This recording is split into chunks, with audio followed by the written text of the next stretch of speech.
नमस्कार, आप जुड़ चुके हैं रिपब्लिक भारत के डिजिटल प्लेटफॉर्म के साथ और मैं हूं आपके साथ सुजाता। इस वक्त दुनिया में दो लड़ाइयां छिड़ी हुई हैं, एक रूस और यूक्रेन के बीच तो दूसरी हमास, हिजबुल्लाह, ईरान और इजराइल के बीच। इन दोनों लड़ाइयों ने दुनिया को तीसरे विश्व युद्ध के मुहाने पर ला खड़ा किया है। इजराइल और ईरान के बीच चल रहा संघर्ष अब भीषण हो चुका है। 1 अक्टूबर की देर रात को ईरान ने इजराइल पर मिसाइल हमले कर दिए। ईरान की ओर से करीब 200 मिसाइलें इजराइल पर दागी गई। ईरान की इस्लामी रेवोल्यूशनरी गार्ड कॉर्प्स ने कहा है कि यह हमला हमास के पूर्व चीफ इस्माइल हानिया, हिजबुल्लाह के हेड हसन नसरल्लाह और IRGC कमांडर अब्बास निलफरोशन की मौत के जवाब में किया गया। दोनों देश आए दिन एक दूसरे पर हमले कर रहे हैं, लेकिन क्या आपको पता है कि दोनों देश किसी जमाने में एक दूसरे के दोस्त हुआ करते थे? फिर ऐसा क्या हुआ जिसने दोनों पक्के दोस्तों को जानी दुश्मन बना दिया? चलिए इस वीडियो में आपको बताते हैं।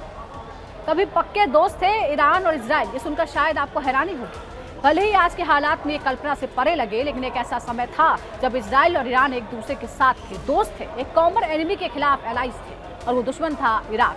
साल 1948 में जब इजराइल अस्तित्व में आया तो अमेरिका और तुर्की के साथ जिसने उसे सबसे पहले एक राष्ट्र के रूप में मान्यता दी, वो था आज इजराइल का दुश्मन नंबर 1 ईरान। तुर्की के बाद इजराइल को मान्यता देने वाला दूसरा मुस्लिम देश था ईरान। ईरान और इजराइल के बीच सब कुछ सही चल रहा था, किसी तरह की कोई दुश्मनी नहीं थी, कोई हमला नहीं था। यहाँ तक कि इराक ने सद्दाम हुसैन के राज में जब ईरान पर हमला किया तो उस दौरान इजराइल ने ही ईरान को हथियारों और बाकी असला मुहैया करवाया था। 1960 के दशक में इजराइल और ईरान दोनों का एक कॉमन एनिमी यानी साझा दुश्मन था इराक। उस वक्त इजराइल अरब देशों के खिलाफ एक बड़े संघर्ष में उलझा हुआ था। ईरान में मोहम्मद रजा शाह पहलवी का शासन था। ईरान इराक के नेतृत्व को अपनी सुरक्षा और क्षेत्रीय महत्वाकांक्षाओं के लिए सीधा खतरा मानता था। इसी दौरान उस वक्त की सबसे खुफिया साझेदारियों की नींव पड़ गई। इजरायली खुफिया एजेंसी मोसाद, ईरान की सीक्रेट पुलिस सेवक, दोनों ने इराकी शासन के खिलाफ कुर्द विद्रोहियों को मजबूत करने के लिए महत्वपूर्ण भूमिका निभाई। कुर्द ग्रुप को इराकी नेतृत्व की कमजोरी के रूप में देखा गया। कुर्द गुट को मजबूत करना इराकी सरकार को कमजोर करने के लिए जरूरी था। इजराइल ईरान के बीच सहयोग त्रिपक्षीय खुफिया अलायंस के गठन के साथ नई ऊंचाइयों पर पहुंचा। तुर्की भी इसमें शामिल था। इसका कोड नाम था ट्राइडेंट। 1958 में शुरू हुए ट्राइडेंट में इन तीनों गैर अरब शक्तियों ने महत्वपूर्ण खुफिया जानकारियों का लेन देन किया।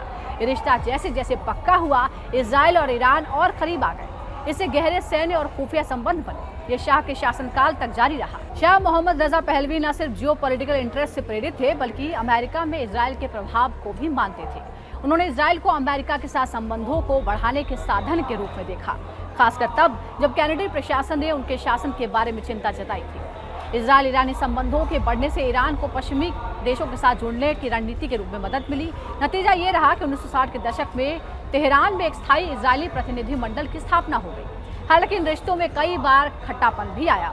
अरब दुनिया में व्यापक इजरायली विरोध भावना देखी गई थी। ये जानकारी शाह को थी, इसलिए उन्होंने सावधानी पूर्वक ईरान के इजराइल के साथ संबंधों को गहरा तो किया, लेकिन सार्वजनिक नहीं किया। 1967 में 6 दिनों के अरब इजराइल युद्ध के दौरान ईरान ने इजराइल की आलोचना तो की, लेकिन उसके रणनीतिक हित वैचारिक या कूटनीतिक पदों से ज्यादा जरूरी बने रहे।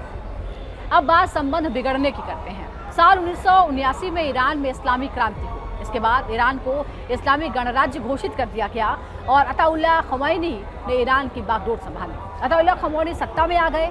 खमैनी सरकार ने इजराइल को मान्यता देने से इनकार कर दिया और देश में इजराइल और अमेरिका के खिलाफ नफरत बढ़ा दी। खमैनी ने इजरायली सरकार से सारे रिश्ते तोड़ दिए और इजराइल का पासपोर्ट तक बैन कर दिया। साथ ही राजधानी तेहरान में इजरायली दूतावास को जब्त करके फिलिस्तीनी लिबरेशन ऑर्गेनाइजेशन यानी PLO को सौंप दिया। यहीं से दुश्मनी की शुरुआत हो गई। हालांकि इसके बाद भी नई सरकार इजराइल के साथ चुपचाप सहयोग करती रही, क्योंकि इनके सामने फिर एक कॉमन दुश्मन इराक खड़ा था। जैसे जैसे ईरान इराक युद्ध आगे बढ़ा, दोनों देशों को सद्दाम हुसैन के खिलाफ एक साथ काम करने में फायदा महसूस हुआ। 1980 के दशक के मध्य तक ईरान को और ज्यादा सैन्य सहायता की जरूरत पड़ने लगी, क्योंकि इराक के युद्ध ने देश के संसाधनों को खत्म कर दिया था, जबकि अर्थव्यवस्था पतन की कगार पर थी। इस बीच ईरान कॉन्ट्रा मामला सामने आया, एक सीक्रेट ऑपरेशन जिसमें हथियारों की बिक्री शामिल थी। इजराइल के लिए यह हथियारों का सौदा रणनीतिक रूप से फायदेमंद था। ईरान को हथियारों और संसाधनों की जरूरत थी, इसलिए वो इजराइल और अमेरिका दोनों के साथ जुड़ने को तैयार था, जबकि वो सार्वजनिक रूप से इजराइल की निंदा करता रहा। इजराइल ईरानी साझेदारी पारंपरिक हथियारों के सौदे से आगे तक फैली हुई थी। इसमें सबसे महत्वाकांक्षी प्रोजेक्ट में से एक ऑपरेशन फ्लावर भी था। एक सीक्रेट मल्टी बिलियन डॉलर की पहल जो 1977 में शाह के शासनकाल में शुरू हुई थी। इस प्रोजेक्ट में सतह से सतह मार करने वाली मिसाइलों का मॉडिफिकेशन करना शामिल था, जिन्हें ईरान को बेचा जाना था। हालांकि प्रोजेक्ट के परमाणु वाले पहलू को आगे नहीं बढ़ाया गया। साथ ही इजराइल ने सीक्रेट रूप से ईरान को अमेरिका में बने F-4 फाइटर जेट्स के लिए 250 स्पेयर टायरों की आपूर्ति भी की। इजराइल का ईरान को हथियारों की खेप पहुंचाना इराक की ताकत को कम करने के लिए एक सुनियोजित फैसला था। इस सीक्रेट आर्म डील उस अमेरिकी नीति के बावजूद की गई जिसके तहत तेहरान में बंधक बनाए गए अमेरिकी लोगों की रिहाई तक ईरान को सैन्य सहायता देने पर रोक थी। इजरायली सैन्य मदद के बदले खमैनी ने बड़ी संख्या में ईरानी यहूदियों को इजराइल या अमेरिका में इमिग्रेशन को मंजूरी दी। क्षेत्रीय राजनीति से परे इजराइल की एक और व्यक्तिगत चिंता थी, वो थी ईरान में यहूदी आबादी का भविष्य। उस वक्त ईरान में करीब 60,000 यहूदी मौजूद थे। इजराइल को ये डर था कि वो यहूदी नए शासन के तहत दमन या उत्पीड़न का शिकार न बने। ईरान के साथ किसी तरह के बैक चैनल कम्युनिकेशन को बनाए रखना था। इन यहूदी समुदाय की रक्षा करने का एक ये महत्वपूर्ण तरीका उस वक्त देखा गया। ईरान और इजराइल के बीच ये लेन देन ऐसे वक्त में हुआ जब 52 अमेरिकी राजनयिक तेहरान में बंधक थे। जिम्मे कार्टर प्रशासन उनकी रिहाई को सुरक्षित करना चाहता था।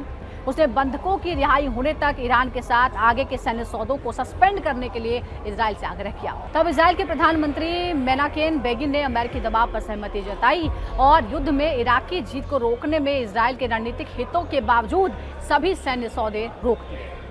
1991 में खाड़ी युद्ध के खत्म होने के बाद ईरान और इजराइल के बीच खुली दुश्मनी के दौर की शुरुआत हो गई। सोवियत संघ के पतन और एकमात्र महाशक्ति के रूप में अमेरिका के उदय ने क्षेत्रीय ध्रुवीकरण को बढ़ा दिया। 1980 के दशक में शुरू हुआ ईरान का न्यूक्लियर प्रोग्राम 1990 के दशक से विवाद का केंद्र बन गया। इजराइल और ईरान के बीच संबंध तब और खराब हो गए जब इस बात की खबर सामने आई कि ईरान परमाणु हथियार बनाने की कोशिश कर रहा है। इजराइल किसी भी हाल में ईरान को परमाणु संपन्न देश नहीं बनने देना चाहता था, क्योंकि इजराइल नहीं चाहता था कि मिडिल ईस्ट में किसी भी देश के पास परमाणु हथियार। साल 2012 में ईरान के परमाणु वैज्ञानिक मोहसिन फखरीजादेह की हत्या हो गई। ईरान ने इस हत्या का आरोप भी इजराइल की खुफिया एजेंसी मोसाद पर ही लगाया। तो वहीं दोनों देशों के बीच दुश्मनी के एक क्षेत्र में वर्चस्व को लेकर भी बढ़ी। क्षेत्र में सऊदी अरब की ताकत काफी ज्यादा थी। ऐसे में ईरान अपने वर्चस्व को बढ़ाने के लिए इजराइल के साथ दुश्मनी को और गहरा करता गया, जिससे पूरी दुनिया में ईरान ये संदेश दे सके कि मुसलमानों का सबसे बड़ा हितैषी ईरान है। और इसी मकसद से ईरान ने हमास, हिजबुल्लाह और हूती विद्रोहियों को समर्थन दिया। मुस्लिम हितों को साधने के लिए इजराइल से दुश्मनी बढ़ती चली गई। इस वीडियो में फिलहाल इतना ही। इसी तरह की और खबरों को जानने के लिए आप लगातार जुड़े रहिए रिपब्लिक भारत के डिजिटल प्लेटफॉर्म के साथ।